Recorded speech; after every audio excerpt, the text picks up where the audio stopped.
ನಮಸ್ಕಾರ ರೀ ಎಲ್ಲ ದೊಡ್ಡ ಮಂದಿಗೆ ನಮ್ಮ ಉತ್ತರ ಕರ್ನಾಟಕಕ್ಕೆ ಎಲ್ಲರಿಗೂ ಸ್ವಾಗತ ಸುಸ್ವಾಗತ. ಜೈ ಮೌನೇಶ ಜೈ ಮೌನೇಶ್ವರ. ಎಸ್, ನಾವು ಮೊದಲು ಹೋಗಿದ್ದು ಫಸ್ಟ್ ತಿಂತಿನಿಗೆ ಮೌನೇಶನ ದರ್ಶನ ಮಾಡಿಕೊಂಡು ಆಮೇಲೆ ಮುಂದಿನ ಪ್ಲ್ಯಾನ್. ಇರುವುದು ಬರವಿಯಲಿ ಬೆರೆವುದು ಲಿಂಗನ ಬಂಡಿಯಲಿ, ಇರುವುದು ಬರವಿಯಲಿ ಬೆರೆವುದು ಲಿಂಗನ ಬಂಡಿಯಲಿ, ಸ್ಥಿರವಾಗಿರುವೆ ತಿಂಥಣಿಯಲಿ ತಿಂಥಣಿಯಲಿ ತಿಂಥಣಿಯಲಿ. ಜೈ ಮೌನೇಶ ಜೈ ಮೌನೇಶ ಜೈ ಮೌನೇಶ್ವರ.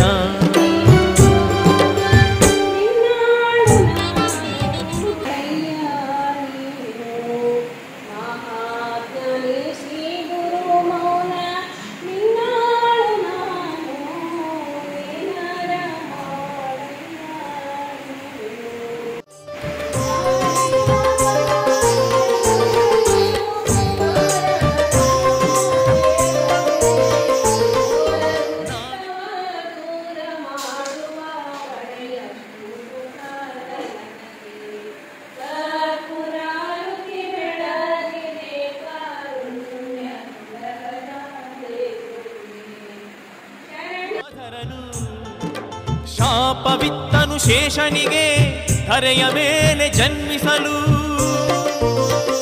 ಶೇಷುಬಾಯಿ ಹುಟ್ಟಿದಳಮ್ಮ ಆದಿಶೇಷನ. ಸೊ ತಿಂತಿಣಿಯಿಂದ ದರ್ಶನ ಮಾಡಿಕೊಂಡು ನಮ್ಮ ಸೋದರ ಮಾವನ ಮನೆಗೆ ಹೋದ್ವಿ. ಸುರ್ಪುರ್ ದೊರೆಗಳು ಆಳಿದ ಊರು ಅಂತ ಹೇಳ್ಬೋದು. ಈ ಊರಿನಿಂದನೇ ತಿರುಪತಿಗೆ ಕಳಶ ಹೋಗುತ್ತೆ ಅಂತೆ. ತುಂಬ ಸತ್ಯ ಇದೆ ಇಲ್ಲಿಂದ, ಸುಮಾರು ತಿಳ್ಕೊಳ್ಳೋದು ಕೂಡ ಇದೆ. ಈಕಿ ನನ್ನ ಕಸಿನ್ ಅಂತ ಹೇಳಬೇಕು, ಇಲ್ಲ ನನ್ನ ಬೆಸ್ಟಿ ಅಂತ ಹೇಳಬೇಕು ಗೊತ್ತಿಲ್ಲ. ಸೊ ಹಾಗಾಗಿ ಆಕೆಗೆ 3 ತಿಂಗಳು ಮಗು ಇತ್ತು. ಹಾಗಾಗಿ ಹೋಗಿ ಫಸ್ಟ್ ಪಾಪು ನೋಡೋಕ್ಕಂತ ಹೊಂಟಿದ್ವಿ. ಸೀರೆ ಮತ್ತು ಆಕೆಗೆ ಉಡಿ ತುಂಬಿ ಮಗುಗೊಂದು ಸಣ್ಣದಾಗಿ ಒಂದು ಲಂಗ ಬ್ಲೌಸ್ ತೊಗೊಂಡು ಉಂಗುರ ಹಾಕಿ ಒಂದು ಬೆಳ್ಳಿ ಆರತಿ ಕೊಟ್ಟಿದ್ದೆ. ಸೊ ಅದನ್ನು ನಾವು ಅವ್ರಿಗೆ ಕೊಡ್ತಾಯಿದ್ದೀವಿ, ನೋಡ್ತಾ ಇರ್ಬೋದು ನೀವು. ಭಾಳ ಕ್ಯೂಟಾಗಿತ್ತು ನನ್ನ ಸೊಸೆ ಮುದ್ದು. ಹಾಂ, ಎಸ್. ಸೊ ಅವಳೆಷ್ಟು ಶ್ರೇಷ್ಠ ಅಂತ. ಸೊ ಅಲ್ಲಿಂದ ನಾವು ಒಂದಿಷ್ಟು ಗ್ರೂಪ್ ಫೋಟೋಸ್ ತೊಗೊಂಡು ಅಲ್ಲಿಂದ ನೆಕ್ಸ್ಟ್ ಪ್ಲ್ಯಾನ್ ಬಂದು ನೋಡ್ತಾ ಇರ್ಬೋದು ನೀವು. ಇಲ್ಲಿ ಹೋಗ್ತಿದ್ವಿ ಮತ್ತೆ ಟೆಂಪಲ್ ರನ್.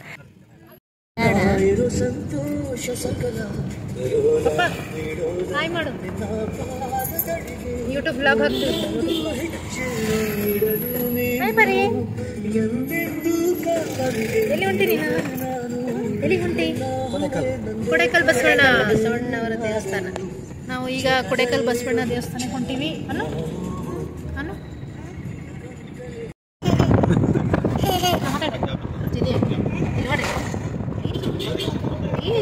ಒಂದು ಬೇಡವಾ ಬೇಡ ಪ್ಲೀಸ್.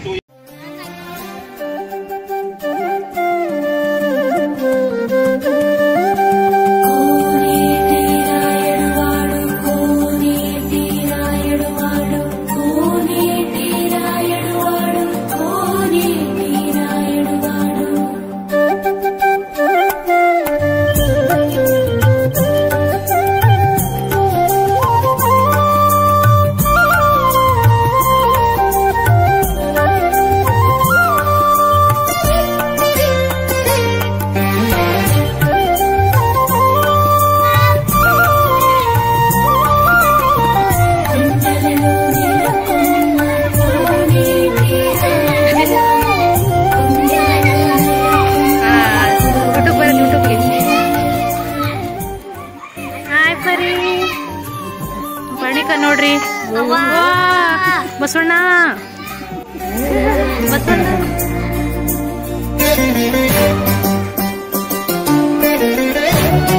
ಯಶವಂತ್ ಅವ್ರಿಗೆ ಬಂದ್ರು ಬಸವಣ್ಣ ನೋಡಕ್ಕೆ.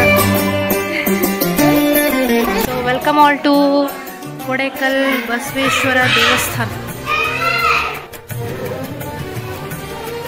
ಸೊ ನಮ್ಮಪ್ಪ ಯಶವಂತ್ ಅವರಿಗೆಲ್ಲ ಕತೆ ಹೇಳ್ತಾ ಇದಾರೆ, ಇಲ್ಲಿದ್ದು ಏನೇನು ನಡೆದಿತ್ತು ಏನೇನಾಯಿತು ಅಂತ.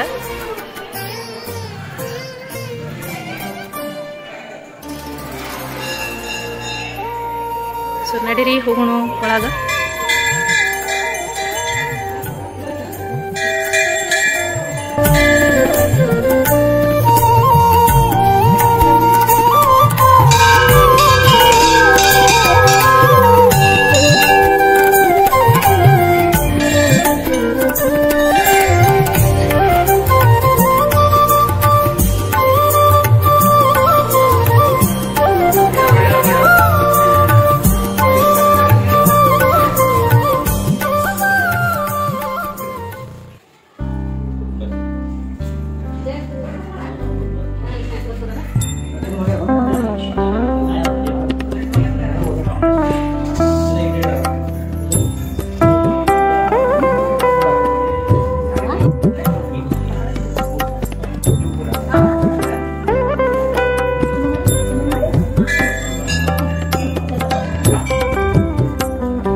ಕೊಡೇಕಲ್ ಅಂತ ಊರ ಹೆಸರು. ಇಲ್ಲಿ ದೇವರು ಬಂದು ಬಸವಣ್ಣ, ಕೊಡೇಕಲ್ ಬಸವಣ್ಣ ಅಂತಲೇ ಫೇಮಸ್ಸು. ಒಳ್ಳೆ ಇತಿಹಾಸ ಇರುವಂಥ ಊರು ಮತ್ತು ದೇವಸ್ಥಾನ ತುಂಬ ಚೆನ್ನಾಗಿದೆ. ಎಲ್ಲರೂ ಒಂದ್ಸತಿ ಬಂದು ನೋಡಬೇಕು, ದರ್ಶನ ಮಾಡಿ ಹೋಗ್ಬೇಕಂತ ಇದೆ. ಸುರ್ಪುರ್ ತಾಲೂಕಿನಲ್ಲಿ ಸುರ್ಪುರ್ ತಾಲೂಕು ಯಾದಗಿರಿ ಡಿಸ್ಟ್ರಿಕ್ಟ್. ಹಾಂ, ಸೊ ಇಲ್ಲಿಂದ ನಾವು ನಮ್ಮ ಸೋದರತ್ತೆ ಮನೆ ಹೋಗ್ತಿದ್ವಿ. ಸೊ ಇಲ್ಲಿ ದಾರಿಲಿ ಈ ದೇವಸ್ಥಾನ ಸಿಕ್ತು, ದರ್ಶನ ಮಾಡಿ ಹೊರಟಿದ್ದೀವಿ.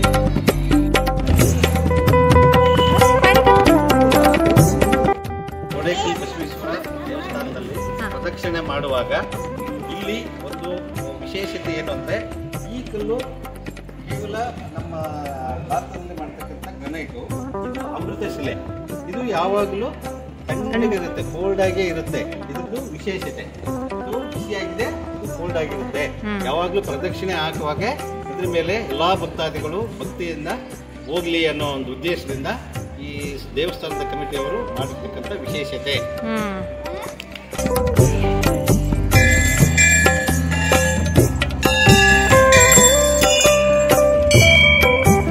ಮೊಮ್ಮಗಳು ಗುಡಿ ಬಂದು ಕೊಡೇಕಲ್ ಬಸವಣ್ಣನ ದರ್ಶನ ಮಾಡಕ್ ಬಂದಾರ.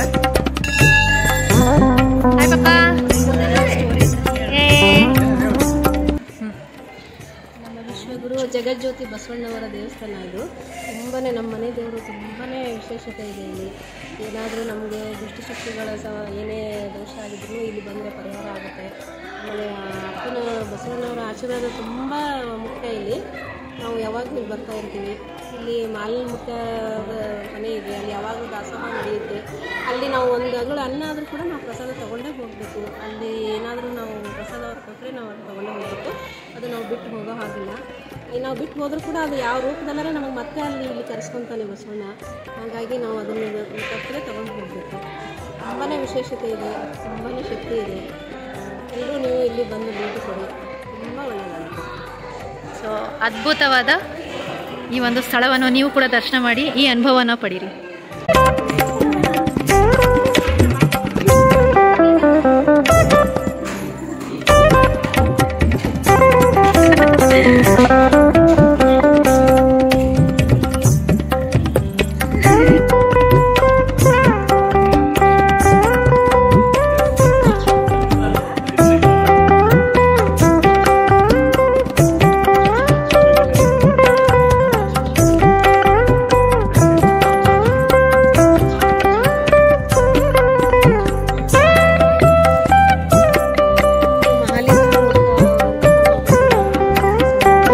ಇವರನ್ನ ದೊಡ್ಡ ಮುತ್ತಿ ಅಂತ ಕರೀತಾರೆ.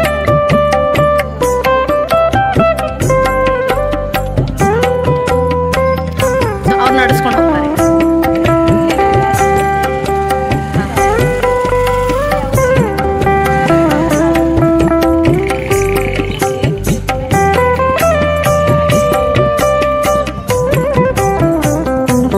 ಇಲ್ಲಿ ಬಂದ್ರೆ ಒಂದು ಅಗಳರ ಪ್ರಸಾದ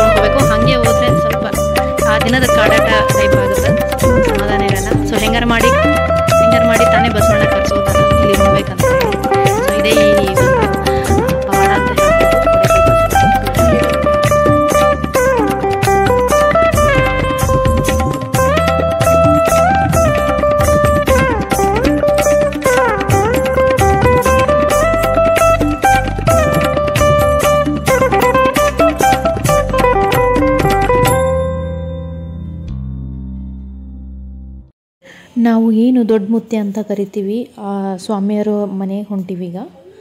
ಸೊ ನೀವು ನೋಡ್ತಾ ಇರ್ಬೋದು ಹಳೆ ಕಾಲದ ಮನೆ, ಆಗಿಂದು ಕಂಬಗಳು ನೀವು ನೋಡ್ತಾ ಇರ್ಬೋದು. ಸೊ ನಾವು ಹೋದ ವರ್ಷ ನಾನು ಹೋದಾಗ ನಮ್ಮ ದೊಡ್ಡ ಸ್ವಾಮಿಯವ್ರನ್ನ ಇವರೇ ನೋಡಿ ಅವ್ರನ್ನ ಭೇಟಿ ಮಾಡಿದ್ವಿ, ಅವರ ಆಶೀರ್ವಾದ ತೊಗೊಂಡಿದ್ವಿ. ಬಟ್ ಈ ವರ್ಷ ನಾವು ಹೋಗೋಷ್ಟರಲ್ಲಿ ಅವರು ನಿಧನರಾಗಿದ್ದರು. ಹಾಗಾಗಿ ಅವರ ಮಗನ ಸಣ್ಣ ಸ್ವಾಮಿ ಇಲ್ಲ ಅವರನ್ನು ಆ ಸ್ಥಾನವನ್ನು ಕೊಟ್ಟಿದ್ದಾರೆ. ಸೊ ನೀವು ನೋಡ್ತಾ ಇರ್ಬೋದು ಅವ್ರ ಮನೆಯಲ್ಲಿ ಕೂತಿದ್ದೀವಿ. ಆ್ಯಂಡ್ ಅವ್ರು ನಮಗೋಸ್ಕರ ಚಹಾ ಮಾಡ್ಕೊಡತ್ತಿದ್ರು. ಮಾಡಿ ಹಾಯ್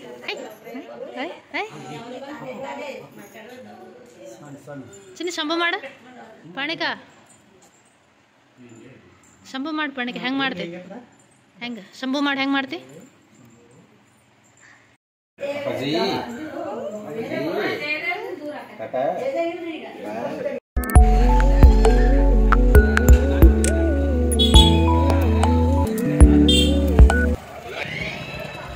ನಾವು ಬಂದಿರೋದು ಬಸವಣ್ಣನ ಕಾಲಜ್ಞಾನ ಬರೆದಿರುವಂಥ ಸ್ಥಾನಕ್ಕೆ ಬಂದಿದ್ದೀವಿ. ಸೊ ಒಳಗೆ ಹೋಗಿ ತೋರಿಸ್ತೀವಿ, ಅಲ್ಲಿಯ ಕತೆ ಮತ್ತು ಏನೇನು ರಹಸ್ಯ ಏನಿದೆ ನಾವು ಒಳಗೆ ತೋರಿಸ್ತೀವಿ. ಬನ್ನಿ, ಫಾಲೋ ಮಾಡಿ.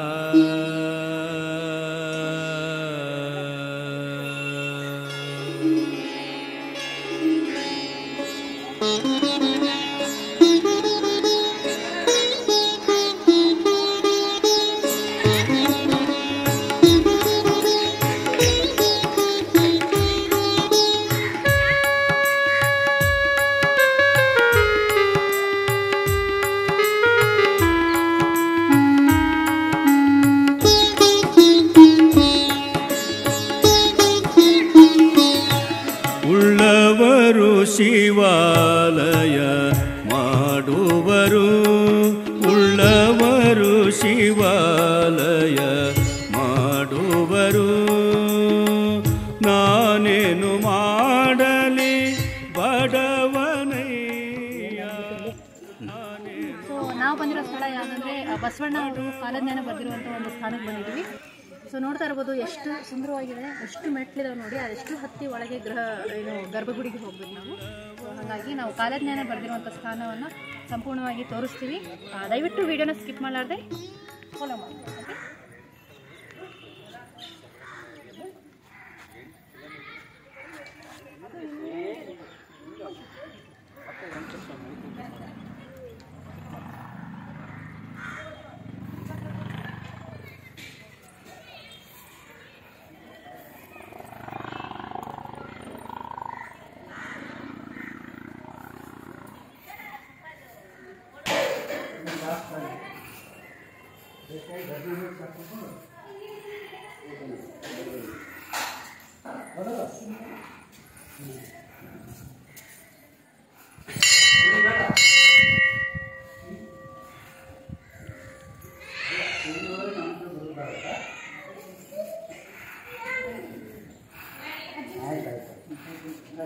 ಓಕೆ,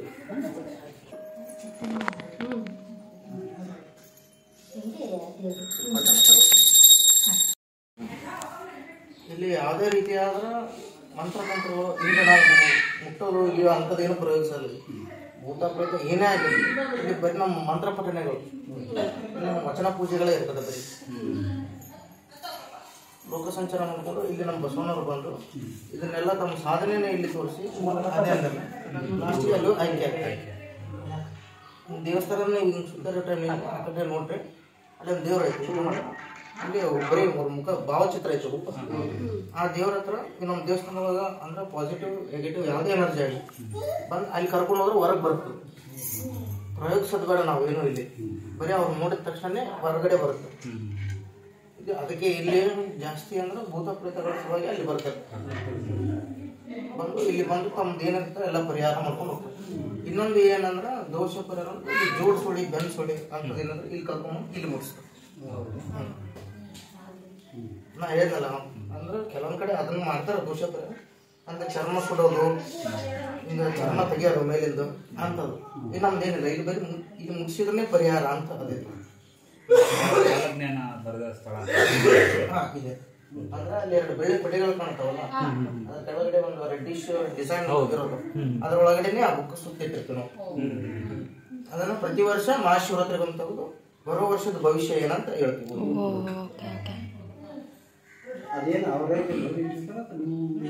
ಬಸವಣ್ಣವರೇ ಬರ್ತಿರ್ತದೆ.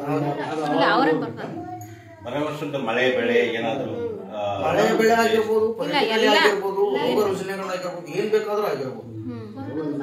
ಬರೆದು ಇಟ್ಟಿರ್ತಾರೆ, ನೀವು ಬರೀ ಮುಂದಿನ ವರ್ಷ ಮಾತ್ರ ಹೇಳೋದಷ್ಟೇ. ಅಂದ್ರೆ ನಾವ್ ಹಿಂಗ ಅದ್ರಲ್ಲಿ ಎಲ್ಲಾನು ಓದಂಗಿರಲ್ಲ. ಅಂದ್ರೆ ಈ ವರ್ಷದ ಅಷ್ಟೇ ಅಂತ ಸೀಮಿತ ಟೈಮ್ ಪೀರಿಯಡ್ ಇದ್ದಾಗ, ಅಂದ್ರೆ 1 ವರ್ಷದ ಮಾತ್ರ ಅಷ್ಟೇ ಓದ್ಬೋದು ನಾವು. ಎಲ್ಲಾನು ಒಮ್ಮೆ ಓದಕ್ಕಾಗಲ್ಲ.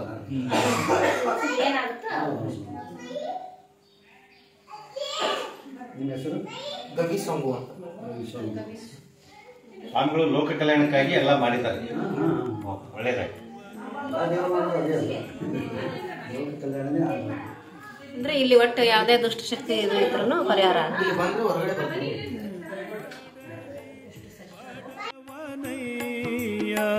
ನಾನೇನು ಮಾಡಲಿ ಬಡವಾನಯ್ಯ, ಉಳ್ಳವರು ಶಿವಾಲಯ ಮಾಡುವರು, ಉಳ್ಳವರು ಶಿವಾಲಯ ಮಾಡುವರು, ಉಳ್ಳವರು ಶಿವ, ಉಳ್ಳವರು ಶಿವ. ಹುಡುಗರ ಹಾಯ್ ಮಾಡ್ರಿ, ಹಾಯ್ ಮಾಡ್ರಿ, ಹಿಂಗೆ ಮಾಡ್ರಿ, ಹಿಂಗೆ ಬಾಯ್ ಮಾಡ್ರಿ.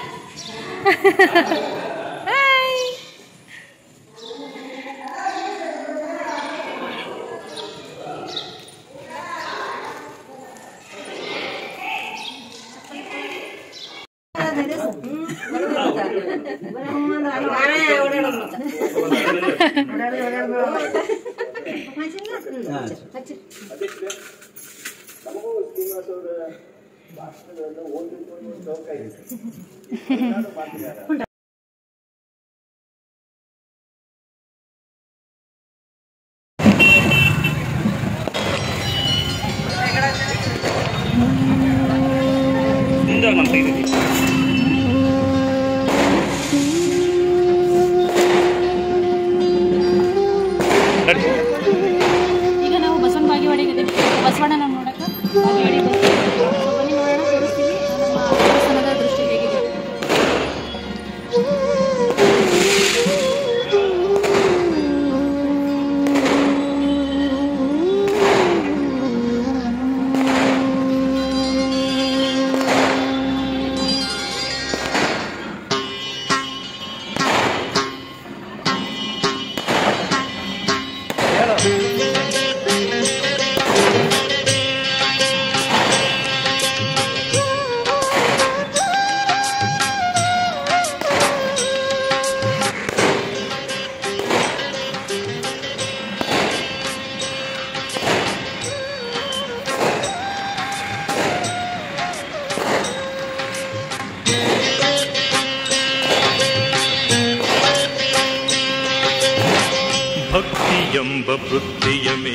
ಸೊ ಇಲ್ಲಿಯ ಕಲ್ಲಿನ ಕಟ್ಟಡ ಬಹಳ ಸುಂದರವಾಗಿದೆ.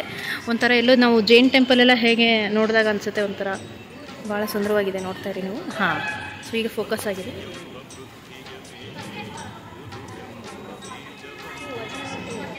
ಸೊ ನಿಮಗೆಲ್ಲ ಬಸವಣ್ಣ ಅಂದಾಗ ಬಸವಣ್ಣ ಅವ್ರು ನೆನಪಾದಾಗ ಫಸ್ಟ್ ನಮಗೆ ವಚನಗಳು ನೆನಪಾಗ್ತಾವೆ. ಸೊ ಒಂದಿಷ್ಟು ವಚನಗಳೆಲ್ಲ ಇಲ್ಲಿ ನಮಗೆ ತೋರಿಸಿದ್ದಾರೆ. ಸೊ ನೋಡ್ತಾ ಇರ್ಬೋದು ನೀವು. ಲಿಂಗವೆಂಬ ಎಲೆಯಾಯಿತು, ಲಿಂಗವೆಂಬ ಎಲೆಯಾಯಿತು, ಲಿಂಗವೆಂಬ ಎಲೆಯಾಯಿತು, ಲಿಂಗವೆಂಬ ಎಲೆಯಾಯಿತು, ಲಿಂಗವೆಂಬ ಎಲೆಯಾಯಿತು, ಲಿಂಗವೆಂಬ ಎಲೆಯಾಯಿತು. ಭಕ್ತಿ ಎಂಬ ಪೃಥ್ವಿಯ ಮೇಲೆ ಗುರುವೆಂಬ ಬೀಜವಂಕುರಿಸಿ, ಭಕ್ತಿ ಎಂಬ ಪೃಥ್ವಿಯ ಮೇಲೆ ಗುರುವೆಂಬ ಬೀಜವಂಕುರಿಸಿ. ಇಲ್ಲಿ ನಮ್ಮ ಬಸವಣ್ಣ ಲಿಂಗ ಅದು ಎದುರುಗಡೆ ನಂದಿ ಬಸವಣ್ಣ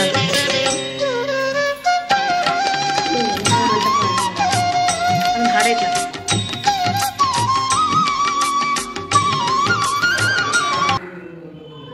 ಸೊ ಇದೇ ನಮ್ಮ ಬಸವಣ್ಣನ ಇಲ್ಲಿಯ ಗರ್ಭಗುಡಿ, ಬಸವನ ಬಾಗೇವಾಡಿ ಅಂತ. ಸೊ ಇಲ್ಲಿಂದ ನಮ್ಮ ಎದುರಿಗೆ ಅಲ್ಲಿ ನಂದಿ ಕಾಣಿಸ್ತು. ಸೊ ಇವರೇ ನೋಡಿ ಬಸವಣ್ಣ, ಎಲ್ಲರಿಗೂ ಗೊತ್ತಿರೋ ಹಾಗೆ. ಸೊ ನೆಕ್ಸ್ಟ್ ನಾವು ಹೋಗ್ತಾ ಇರೋದು ಇಂಗಳೇಶ್ವರ. ಸೊ ಇಂಗಳೇಶ್ವರ ಬಂದು ಬಸವಣ್ಣ ಅವರು ಹುಟ್ಟಿದ ಊರು ಅಂತ ಹೇಳ್ಬೋದು. ಸೊ ನೋಡಿ ಎಷ್ಟು ಚೆನ್ನಾಗಿ ನಾವು ಕಂಬಗಳನ್ನ ಕೆತ್ತಿದ್ದಾರೆ, ಹಳೆ ಕಾಲದ್ದು, ಭಾಳ ಸೂಕ್ಷ್ಮವಾದ ಕೆಲಸ.